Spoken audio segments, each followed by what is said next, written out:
Footscray is a vibrant multicultural suburb located about 5 kilometres west of Melbourne CBD. The suburb's dynamic character and close proximity to the city make it a popular choice for both residents and visitors. Australia has one of the highest skin cancer rates in the world, largely due to its outdoor lifestyle and high UV exposure. With sunny weather and a culture that embraces beach trips, sports, and outdoor activities, Australians are at a greater risk of developing skin cancer.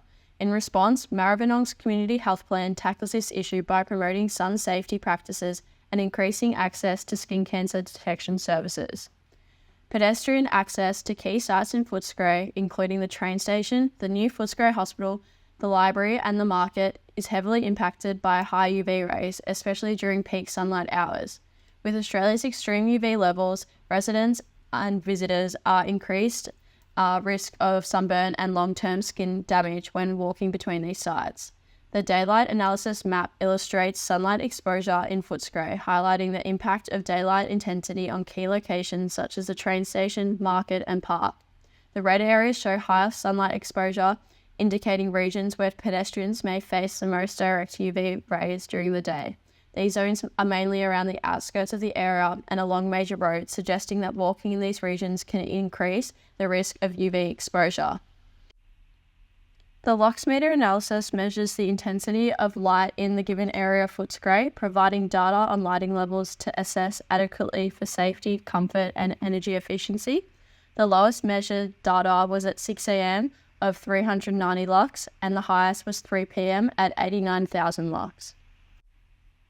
The shade analysis visually shows the limited shade around Footscray train station and the market, highlighting areas with little tree cover or shelter, which can create discomfort for pedestrians during hot or sunny periods. The orientations of the street affect how shadows fall on pedestrians. This means different streets need different shading solutions.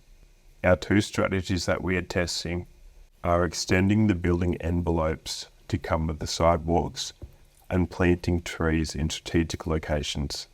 Each strategy has its own pros and cons. Let's first look at the east to west street, from walking from the station to the next library in Footscray. We notice that the north side gives more shade than the south. On the south side, the shade is uneven, making it less pleasant path for walking. Let's see how our first zone works. In winter, it blocks too much light. But from September onwards into summer, the building envelope increase works well. A downside is that not all shops would extend right away. It could take several years to see the results come into play. However, this method is cheaper because a council doesn't have to pay for the cost of replanting trees or building the buildings.